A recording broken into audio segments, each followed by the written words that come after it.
नमस्कार मित्रांनो, संतोष देशमुख हत्या प्रकरणामध्ये आता जवळजवळ 35 ते 36 दिवस उलटून गेलेले आहेत.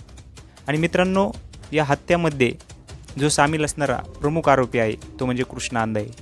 हा पोलिसांच्या हातावर चक्क तुरी देऊन आज 2 वर्ष नाही 2 वर्ष आणि 35 दिवस फरार आहे.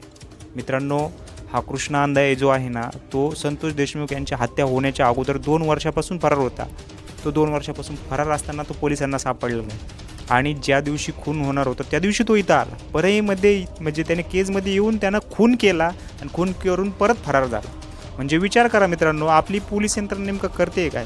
म्हणजे तो असा कुठं पाताळात जाऊन लपतोय का, वरती कुठं ढगाच्या आड जाऊन लपतोय, की कुठं नेपाळमध्ये जातोय, की कुठं स्वित्झर्लंडमध्ये जातोय, हे पोलिसांना कळणं गेलं आहे का? म्हणजे त्याच्यापाशी असं काय आहे की 2 वर्ष तो फरार होता, पोलिसांच्या हातावर तुरी देऊन तो फरार होता. चक्क 2 वर्ष फरार होता. आणि 2 वर्ष फरार असतानासुद्धा ज्या दिवशी संतोष देशमुख यांची हत्या होती त्या दिवशी तो तेथे हजर असतो.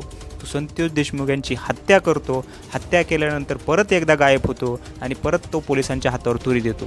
म्हणजे 36 दिवस झाले तो पोलिसांच्या हातावर तुरी देऊन गायब आहे. त्याच्या अगोदर 2 वर्ष तो गायबच आहे.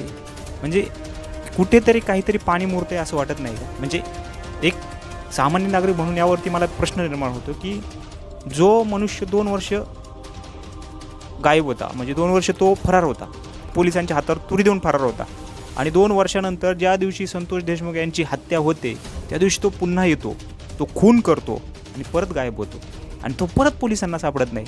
म्हणजे लॉजिक काहीतरी विचार करण्यासारखी गोष्ट आहे. म्हणजे असं कोणत्या ठिकाणी लपतो तो की तो पोलिसांना काय कोणाला दिसतसुद्धा नाही.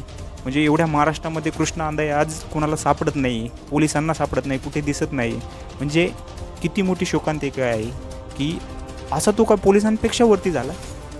म्हणजे तो असं काय म्हणजे डायरेक्ट प्रकट होतो, खून करतो आणि परत गायब होतो. असं काही जादू वगैरे करतो का तो? नाही ना. त्यामुळेच तो नेमका आहे कुठे, का त्याचा एन्काउंटर झालेला आहे, त्याला मारण्यात आलेलं आहे, ही गोष्ट पण आणखी समोर आलेली नाही.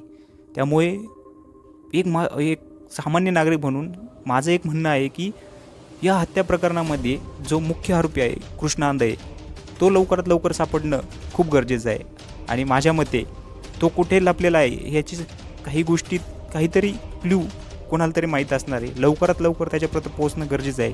कारण तो पण सापडला तर या हत्येला आणखी हत्येच्या निकालाला किंवा जो प्रोसिजर आहे त्याला आणखी एक गती भेटू शकते. त्यामुळे कृष्णा अंधारे हा लवकरात लवकर सापडणं खरंच गरजेचं आहे. आणि त्याचं नेमकं झालं आहे काय हे सगळ्यांसमोर येणं खरंच गरजेचं आहे.